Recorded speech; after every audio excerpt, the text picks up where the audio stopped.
Hi friends, welcome to Simis Nadan kitchen. ഇന്ന് ഞാൻ ചെയ്യാൻ പോകുന്നത് വെർജിൻ കോക്കനട്ട് ഓയിൽ എങ്ങനെയാണ് ഉണ്ടാക്കുന്നതെന്നാണ്, അല്ലെങ്കിൽ തേങ്ങ വെന്ത വെളിച്ചെണ്ണ. അപ്പോൾ ഇത് എങ്ങനെയാണ് ഉണ്ടാക്കുന്നതെന്ന് നോക്കാം. എൻ്റെ ചാനൽ ആദ്യമായിട്ടാണ് കാണുന്നതെന്നുണ്ടെങ്കിൽ ഒന്ന് സബ്സ്ക്രൈബ് ചെയ്തേക്കുക. സബ്സ്ക്രൈബ് ചെയ്ത് കഴിയുമ്പോഴത്തേക്കും ഒരു ബെല്ലൈക്കൺ വരും. ആ ബെല്ലൈക്കണിൽ കൂടെ ക്ലിക്ക് ചെയ്യുകയാണെന്നുണ്ടെങ്കിൽ ഞാൻ അപ്ലോഡ് ചെയ്യുന്ന വീഡിയോ നിങ്ങൾക്ക് അപ്പം തന്നെ കിട്ടും. ഞാൻ ഇതിനു വേണ്ടി എടുത്തേക്കുന്ന 2 തേങ്ങയാണ്. ഇത് കുറച്ച് നല്ല ഉണങ്ങിയ തേങ്ങ. അത് തേങ്ങ ഒന്ന് തിരുമിയെടുക്കാം.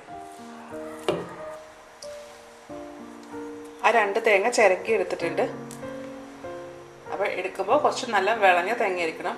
നമ്മൾ പച്ചത്തേങ്ങ എടുക്കരുത്. പച്ചത്തേങ്ങ എടുത്തു കഴിഞ്ഞാൽ അധികം എണ്ണ കിട്ടത്തില്ല. കുറച്ച് നല്ലപോലെ മൂത്ത തേങ്ങയാണെങ്കിൽ മാത്രമേ നമുക്ക് എണ്ണ കിട്ടത്തുള്ളൂ. ഇപ്പം ഇങ്ങനെ കഴന്നു വീണിട്ടൊക്കെ ഉണ്ടെങ്കിൽ അതൊന്നും കുഴപ്പമൊന്നുമില്ല. നമ്മൾ മിക്സിയിലിട്ട് അരച്ചെടുക്കുക ചെയ്യുന്നത്. അപ്പോൾ അതൊക്കെ നന്നായിട്ട് അരഞ്ഞോളും. ഇനി ഇതിലേക്ക് വേണ്ട ഒരു ചെറു ചൂടുവെള്ളമാണിത്. അപ്പോൾ ഇനി ഇത് നമുക്ക് മിക്സിയിലിട്ടൊന്ന് അരച്ചെടുക്കാം.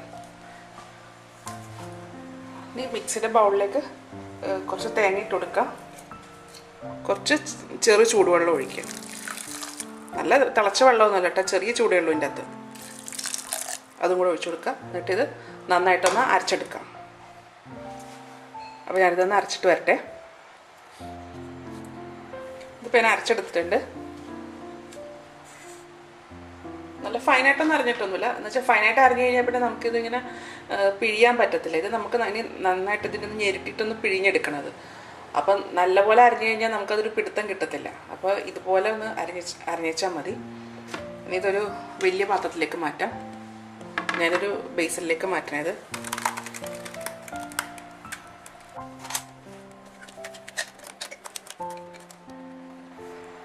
ഇത് കണക്ക് എല്ലാ തേങ്ങ ഞാൻ അരച്ചിട്ട് വരട്ടെ. ഇതിലേക്ക് നമുക്ക് ബൗളൊക്കെ കഴുകി ഒഴിക്കാം. വെള്ളം അധികമായെന്ന് വെച്ച് കുഴപ്പമൊന്നുമില്ല. നമ്മൾ ഇതിൻ്റെ തെളി മാത്രമേ എടുക്കുന്നുള്ളൂ. ഇതിൻ്റെ അകത്ത് ഇനി കൈയിട്ടിട്ട് നന്നായിട്ടൊന്ന് ഞെരട്ടി കൊടുക്കരുത്. അപ്പോൾ ഇതിൻ്റെ അകത്തുനിന്ന് പാൽ ശരിക്കും നന്നായിട്ട് ഇറങ്ങും. അപ്പം നമ്മൾ ഈ ചൂടുവെള്ളമൊക്കെ ഒഴിക്കുമ്പോഴത്തേക്കും തേങ്ങയ്ക്കകത്തുനിന്ന് പാൽ നന്നായിട്ട് ഇറങ്ങി വരും. നമ്മൾ ചുമ്മാ വെറുതെ തേങ്ങ തിരുമ്മിയിട്ട് പിഴിയുമ്പോൾ അത്രയും പാല് വരാൻ കുറച്ച് ബുദ്ധിമുട്ടാണ്. ഈ രീതിയിൽ ചെയ്യുകയെന്നുണ്ടെങ്കിൽ പെട്ടെന്ന് തന്നെ നമുക്ക് ഇതിൻ്റെ അകത്തുനിന്ന് ഈ പാല് വരും. ഇപ്പം ഇങ്ങനെ എടുക്കുന്ന പാല് നമുക്ക് കറിയിലൊക്കെ ഉപയോഗിക്കാം കേട്ടോ. ഈ രീതിയിൽ അപ്പം ഞാൻ ഇതിന് മുന്നേ മീൻ കറിയും ചിക്കൻ കറിയൊക്കെ ഉണ്ടാക്കുന്നതൊക്കെ കാണിച്ചിട്ടുണ്ട്. അതിൻ്റെ അകത്തൊക്കെ ഞാൻ ഇതുപോലെ പാലെടുത്തിട്ടാണ് അതിൻ്റെ അകത്ത് ഒഴിച്ചേക്കുന്നത്. അല്ലാണ്ട് ഞാൻ 1-ാം പാലെന്നോ 2-ാം പാലെന്നൊന്നും പറഞ്ഞിട്ട് അങ്ങനെ സെപ്പറേറ്റ് എടുക്കാറില്ല. ഞാൻ ആകെ ഒരൊറ്റ പാലെടുക്കാറുള്ളൂ. അത് ഇത് കണക്കാണ് എടുക്കൽ. അപ്പോൾ ഇതിപ്പോൾ നന്നായിട്ട് തിരുമ്മി എടുത്തിട്ടുണ്ട്. ഇനി ഇത് നമുക്കൊന്ന് അരിച്ചെടുക്കാം. അപ്പോൾ നമുക്ക് ഈ തേങ്ങ പിടിക്കുമ്പോൾ തന്നെ അറിയാം ഇതിൻ്റെ അകത്ത് ഇനിയിപ്പോൾ ഒന്നുമില്ല. ഇത് ചുമ്മാ ചണ്ടി മാത്രമേ ഉള്ളൂ. ഇതിനകത്ത് ഇതുണ്ടോ, ഫുള്ളായിട്ട് പോന്നിട്ടുണ്ട്. ഇനി ഇത് അരിച്ചെടുക്കാം.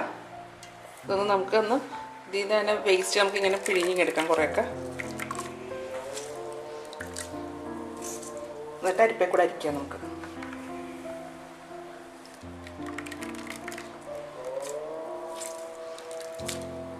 ഈ ചൂടുവെള്ളം ചേർക്കുമ്പോൾ ഫുള്ളായിട്ട് അതിൻ്റെ അകത്തുനിന്ന് പാലിക്ക് പിഴിഞ്ഞ് പോരും ഇങ്ങോട്ട്.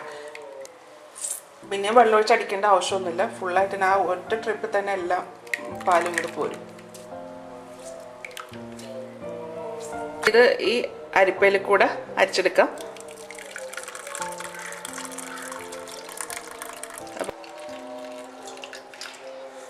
ഇതിലൊക്കെ ഇങ്ങനെ കരട് വരികയാണെങ്കിൽ അതൊന്ന് പിഴിഞ്ഞു കൊടുത്താൽ മതി.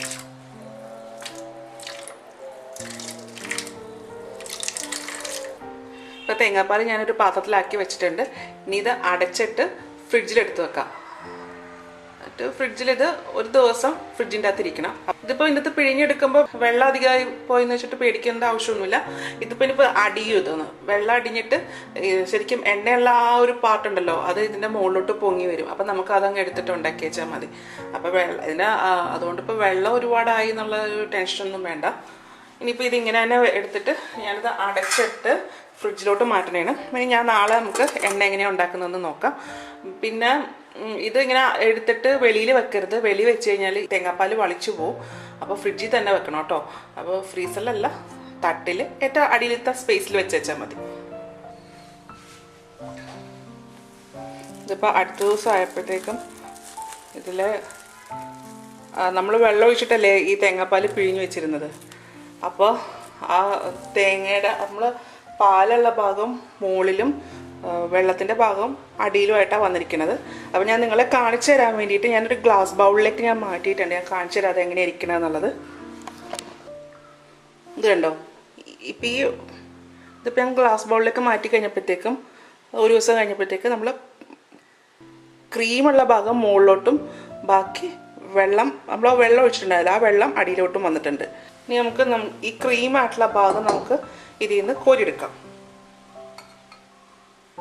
വെള്ളം വേണ്ട, ക്രീം മാത്രം മതി. ഇതിൽ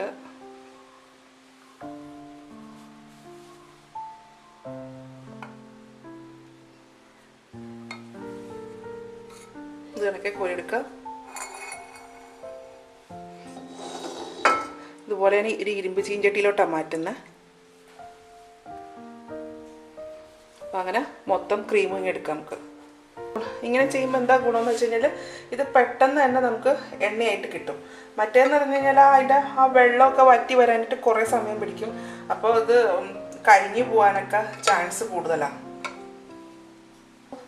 ക്രീമെല്ലാം വടിച്ചെടുത്തു. തേങ്ങയുടെ ക്രീമെല്ലാം കൂടെ ഞാൻ ആ ചീഞ്ചട്ടിയിലോട്ട് ആക്കിയിട്ടുണ്ട്. നമുക്ക് സ്റ്റവ് ഓൺ ചെയ്യാം. ഇനി ഇത് ചൂടാക്കുമ്പോൾ ചെറിയ തീയിലിട്ട് വേണം ചൂടാക്കാനായിട്ട്. അപ്പോൾ അതൊന്ന് ആദ്യമേ ഒന്ന് ഫസ്റ്റിൽ നമുക്ക് തീ ഒന്ന് കൂട്ടി വെക്കണം, ഒന്ന് ആ ചട്ടി ചൂടായിട്ട് വരാൻ വേണ്ടിയിട്ട്. ഇതുപോലെ ഒരു ഇരുമ്പിൻ്റെ ചീഞ്ചട്ടി ഉണ്ടെങ്കിൽ അതിൽ ചെയ്യുന്നതായിരിക്കും കുറച്ചുകൂടെ നല്ലത്. ഒന്ന് ചട്ടി ചൂടായി കഴിഞ്ഞാൽ ഇപ്പോൾ ഈ ചീഞ്ചട്ടി ചൂടായി കഴിഞ്ഞാൽ പിന്നെ നമുക്ക് തീ കുറച്ച് വെക്കണം. ഇപ്പോൾ ഉള്ളിലേക്ക് ചൂടായി തുടങ്ങിയിട്ടുണ്ട്. ഇനിയിപ്പോൾ തീ കുറയ്ക്കണേണ്. ഇനി ഇത് ലോ ഫ്ലെയിമിലിട്ട് വേണം ഇതൊന്ന് വറ്റിച്ചെടുക്കാൻ വേണ്ടിയിട്ട്. ഇതിപ്പോൾ പാല് കണക്കല്ലേ ഇരിക്കുന്നത്. ഇനിയിപ്പോൾ ഇതിങ്ങനെ തെളിഞ്ഞ് വരാൻ തുടങ്ങും കുറച്ച് സമയം ആക്കി കഴിയുമ്പോഴത്തേക്ക്. ഇപ്പോൾ നമ്മൾ വെള്ളത്തോട് കൂടെ തന്നെ ചെയ്യുകയാണെന്നുണ്ടെങ്കിൽ ഇതിങ്ങനെ ഈ ഒരു പ്രോസസ്സിങ് ചെയ്യാൻ വേണ്ടിയിട്ട് ഒത്തിരി ടൈം എടുക്കും. ചിലപ്പോൾ 1-2 മണിക്കൂർ വരെയൊക്കെ വേണ്ടി വരും. അപ്പോൾ ഈ രീതിയിൽ ചെയ്യുകയാണെന്നുണ്ടെങ്കിൽ നമുക്കിത് പെട്ടെന്ന് തന്നെ ഇത് വറ്റിച്ചെടുക്കാം. ഇതിങ്ങനെ കൈയെടുക്കാണ്ട് ഇങ്ങനെ ഇളക്കി കൊടുത്തുകൊണ്ടിരിക്കുക, അല്ലെങ്കിൽ ഇത് കരിഞ്ഞു പോകുന്നത്.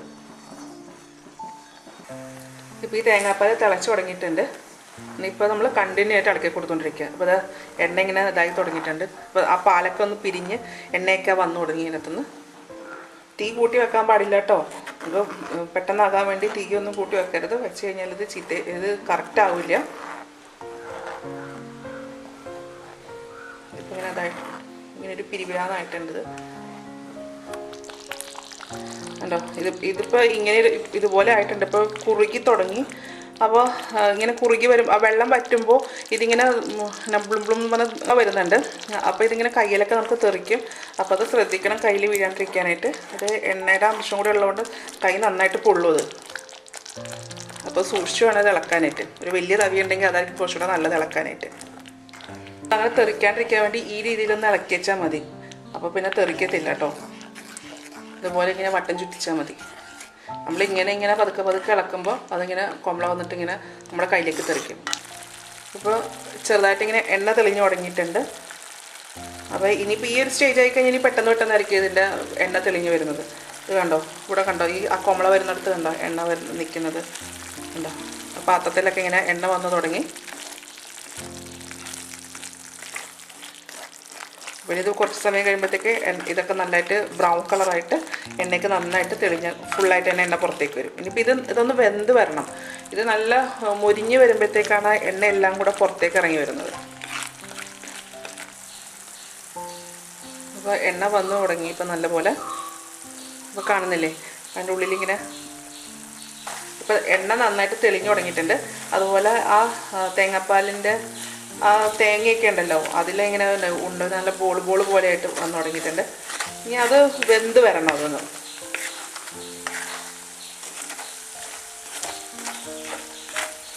ഇതുണ്ടോ, എണ്ണ നന്നായിട്ട് തെളിഞ്ഞിട്ടുണ്ട് ഇപ്പോൾ.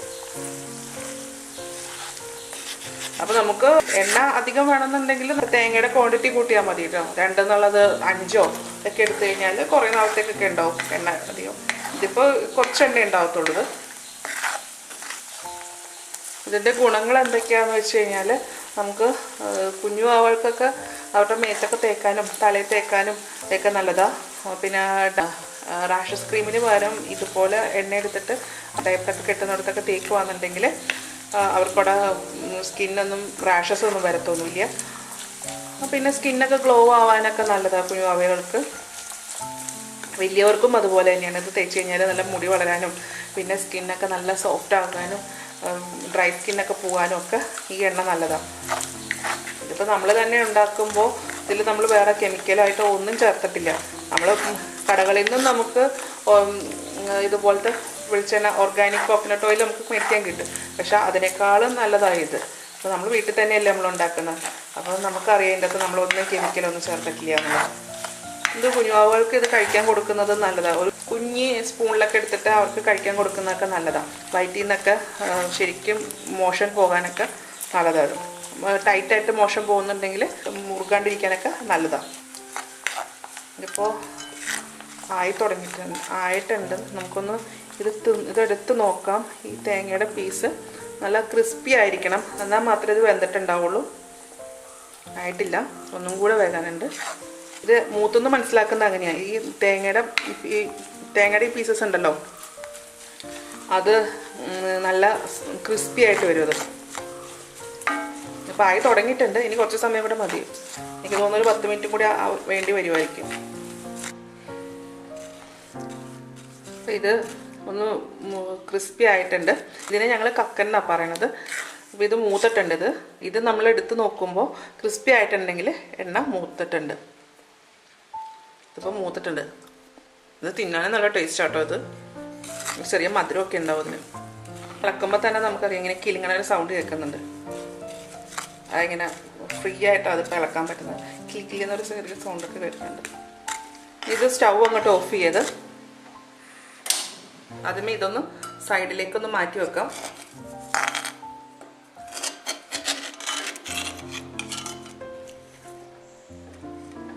ഇതിങ്ങനെ ഇരിക്കട്ടെ. ഇത് കുറച്ച് സമയം കഴിയുമ്പോഴത്തേക്കും ഇതിൽ എണ്ണയൊക്കെ താഴോട്ട് ഇറങ്ങിയിട്ടുണ്ടാവും. അത് കഴിഞ്ഞിട്ട് നമുക്കിതൊന്ന് അരിച്ചിട്ട് നല്ലൊരു കുപ്പിയിലേക്ക് മാറ്റാം. 2 തേങ്ങ കൊണ്ട് എനിക്ക് 1/2 കപ്പ് വെളിച്ചെണ്ണ കിട്ടിയിട്ടുണ്ട്. നമുക്ക് ക്വാണ്ടിറ്റി അധികം വേണമെന്നുണ്ടെങ്കിൽ അധികം തേങ്ങ എടുത്തിട്ട് നമുക്ക് ഉണ്ടാക്കാം. അപ്പം ഇതാണ് വെളിച്ചെണ്ണ. ഇപ്പം ഇരിക്കുമ്പോൾ ഇതൊരു ബ്രൗൺ കളറിലാണ് ഇരിക്കുന്നത്. ഇതിൻ്റെ ഒന്ന് മട്ടൊന്ന് അടിയും. മട്ട അടിയുമ്പോഴത്തേക്ക് നല്ലൊരു പ്യോർ വൈറ്റായിട്ട് വരുന്നത്.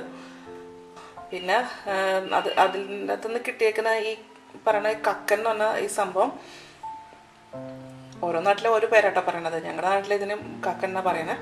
അപ്പോൾ ഇത് നമുക്ക് കുട്ടികളുടെ മേത്ത് തേക്കാനും, കുട്ടികൾക്ക് മാത്രമല്ല വലിയവർക്കും മേത്ത് തേക്കാൻ നല്ലതായത്. ഇതിനകത്ത് നല്ല എണ്ണ ഉണ്ടാവും. നമ്മളിതിപ്പോൾ കയ്യിലെടുത്തിട്ടൊന്ന് ഞെരിടിയിട്ട് നോക്കിക്കഴിഞ്ഞാൽ കയ്യിൽ നല്ല എണ്ണമയം ഉണ്ടാവും. അത് കുട്ടികൾക്ക് മേത്തൊക്കെ തേക്കാൻ നല്ലതാണ്, സ്കിന്നൊക്കെ നല്ല സോഫ്റ്റ് ആകാനൊക്കെ ആയിട്ട്. അപ്പോൾ ഇതെല്ലാവരും ട്രൈ ചെയ്ത് നോക്കാം. ട്രൈ ചെയ്ത് നോക്കിയിട്ട് ഇതിൻ്റെ അഭിപ്രായം എൻ്റെ കമൻറ്റ് ബോക്സിലിടുക. അടുത്ത ദിവസം അടുത്ത റെസിപ്പി ആയിട്ട് കാണാം. Thank you.